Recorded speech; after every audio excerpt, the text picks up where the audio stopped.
पास आ जाएं सवेरे सवेरे। अब वो पत्नी यहाँ बैठी भी हो सकती हैं। वो पत्नी आई हमारे पास सवेरे सवेरे, बोली गुरुजी हमारा मन भगवान में लग गया है। ये तो बहुत अच्छी बात है, लेकिन हमारे पति जो हैं अभी तक उनका मन भगवान में नहीं लगा, और वो हमारे पास आते हैं और हमारे पास आकर के वो प्रेम का इजहार करते हैं।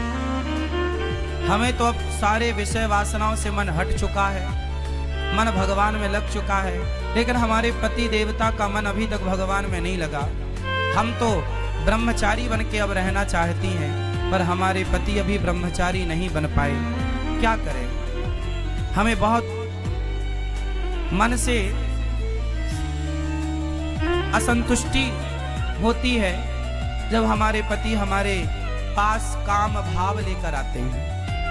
हमारा मन बेचैन हो जाता है कि हमारे हृदय में जो कृष्ण है पता नहीं वो निकलकर बाहर ना चले जाएं। ऐसा उस बहन ने मेरे से सवाल किया कि जब पति काम भाव से अपनी पत्नी के पास आता है तो पत्नी को अच्छा नहीं लगता, क्योंकि पत्नी के अंदर भगवत भक्ति जाग गई है, प्रेम जाग गया है।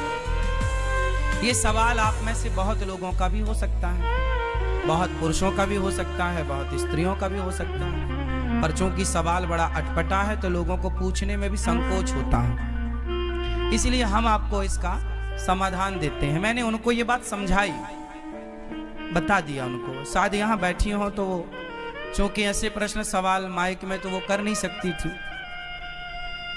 पर सवाल तो सवाल है, तो हमने उत्तर सोचा कि चलो इस बहाने आपको उत्तर दे दें। प्रश्न समझ में आ गया? अब उत्तर सुनो। हमने उनसे बोला कि आपके पति, आप तो भक्ति में रम गई हो, बहुत अच्छी हो आप, कि आपके हृदय में कृष्ण विराज गए हैं, भक्ति विराज गई है, आपका दिन रात भगवत चिंतन में ही मन लग रहा, बहुत अच्छी बात है। लेकिन जो आपके पति हैं अभी उनका मन विषयों में है, और यदि आपने भी इनकार कर दिया कि आप हमारे पास मत आओ तो आपके पति फिर पराई स्त्री के गामी हो जाएंगे, वो दूसरी स्त्रियों के पास जाने स्टार्ट कर देंगे, वैश्याओं का गमन करने लग जाएंगे, वैश्यागामी हो सकता है इसलिए तुम्हारा पति। इसलिए तुम्हारे अंदर तो कोई वासना है नहीं, लेकिन पति के अंदर यदि है तो पति पत्नी के पास ही तो जाएगा। यदि तुमने भी उसे हटा दिया अपने पास से तो वो वैश्यागामी, उसका चरित्र बिगड़ जाएगा। इसलिए तुम्हारा धर्म है। मीराबाई के साथ भी यही था, बिल्कुल सेम। मीरा का विवाह बचपन में कृष्ण से हो गया था, मान लिया था उन्होंने पति कि मेरे तो पति गिरधर गोपाल हैं, लेकिन फिर भी उनके माँ बाप ने जबरदस्ती उनका विवाह भोजराज से कर दिया, जो राणा के बेटे हैं। तो भोजराज राणा के साथ उनका विवाह हुआ। जब उनकी पहली रात आई मिलन की, मीराबाई को बिठाया गया एक कमरे में, सिर्फ दीपक का प्रकाश था, और जो कि रिवाज है घूंघट डाल के मीराबाई को बिठाया गया। तभी रात्रि को, पहली रात्रि पहला मिलन जब भोजराज आए तो मीरा ने अपना दुपट्टा, अपना मुंह खोलते हुए भोजराज से कहा कि ये दुनिया कहती है कि आप मेरे पति हैं, कि ये दुनिया कहती है कि आप मेरे पति हैं, पर मेरी अंतरात्मा तो कहती है कि मेरे पति केवल कृष्ण हैं। लेकिन मेरे मन पर, मेरे प्राणों पर तो कृष्ण का अधिकार है, लेकिन आप व्यवहार जगत में मेरे पति बने हैं। सारी दुनिया तो यही मानती है कि आप मेरे पति हैं, कृष्ण मेरे पति हैं, ये तो केवल मैं जानती हूँ। मेरे मन की बातें या मैं जानूं या वो जाने, आप तो नहीं जान पाओगे। तो मेरा मन, मेरे प्राणों पर, मेरे मन पर तो मेरे कृष्ण का अधिकार है, लेकिन आप यदि मुझे अपनी पत्नी मानते हैं तो आपके सामने मेरा शरीर है। यदि मेरे शरीर की भूख है आपको तो मेरे शरीर से आप अपनी भूख मिटा सकते हैं, मैं मना नहीं करूंगी।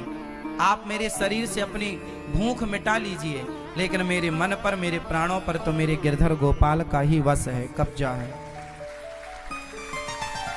तो इस बात से यह सिद्ध होता है कि यदि आपका पति कामुक है तो फिर आपका धर्म है कि आप अपने पति को भी धीरे धीरे सत्संग से जोड़ें, कथाओं से जोड़ें, धीरे धीरे उसके मन को भी बदलें और उसका साथ दें। आप यदि सोचेंगी कि मैं तो भक्ति में रमी हूं, अब मेरे पति जो मेरे साथ रमण करेंगे तो वो गलत है, वो गलत नहीं है।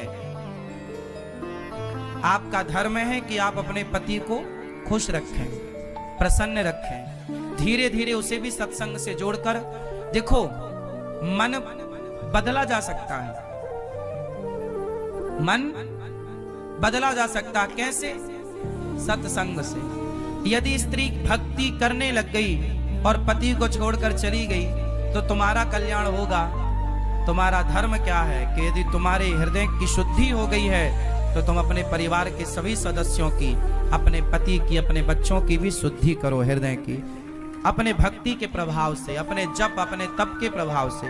यदि आप केवल भक्ति करने लग गई और भाग गई घर से कि अब जी तो मैं तो वृंदावन रहूंगी, मैं तो घर में नहीं रहूंगी, तो ये तो भागना हो जाएगा, ये तो रण छोड़ के भागना हो जाएगा। फिर आपका धाम में आकर के वास करना, अपने पति को छोड़कर, अपने बच्चों को छोड़कर, ये आपका धर्म नहीं है। धर्म तो ये है कि पति और बच्चों के साथ रहकर जो प्रेम आपके भीतर जागा है वही प्रेम पति और पुत्र के भीतर जागा कर उनका भी कल्याण कीजिए और उनका साथ दीजिए। और ये पति पत्नी का अधिकार होता है एक दूसरे के लिए। उस अधिकार से ना पत्नी वंचित करे पति को, ना पति वंचित करे पत्नी को। पति पत्नी दोनों आप खुश हैं, ये बहुत अच्छी बात है। ना तो पत्नी पर पुरुषगामी बने, ना तो पति पर स्त्रीगामी बने। यदि कोई पुरुष पर स्त्रीगामी है, याद रखिएगा, बहुत स्पष्टता से समझिएगा, यदि कोई पुरुष पर स्त्रीगामी है और कोई स्त्री पर पुरुषगामी है तो आप ही बताइए दोषी कौन है? उत्तर दो। यदि आपका पति पर स्त्री गामी है, मीन्स पर स्त्री के पास रहता है, तो इसका जिम्मेदार कौन है? कौन? कौन? यदि पति पर पुरुषगामी है, पर स्त्रीगामी है, तो जिम्मेदार कौन है? और स्त्री यदि पर पुरुषगामी हो गई तो जिम्मेदार कौन है? पति पत्नी ही जिम्मेदार है। इसलिए गृहस्थ जीवन में पत्नी का धर्म है। पत्नी को मोहिनी कहा जाता है। पत्नी को क्या बोला जाता है? भगवान नारायण ने 24 अवतारों में एक अवतार कौन सा लिया? मोहिनी अवतार। स्त्री, इसलिए हमारे भारत में श्रृंगार होता है। श्रृंगार किसका होता है? स्त्री का होता है, पुरुष का नहीं होता। स्त्री का ही श्रृंगार क्यों होता है, पुरुष का क्यों नहीं होता? 16 श्रृंगार स्त्री का है तो 8 संस्कार पुरुष को भी होते कि भाई तू भी कुछ लिपस्टिक लगा, तू भी कुछ तो कर। सारा श्रृंगार का स्त्रियों के पास है पूरा कार्य। पायल भी वही पहने, चूड़ी भी वही पहने, मंगलसूत्र भी वही पहने, बिछिया भी वही पहने, बिंदिया भी वही पहने, मांग भी वही भरे, काजल भी वही लगाएं। पुरुष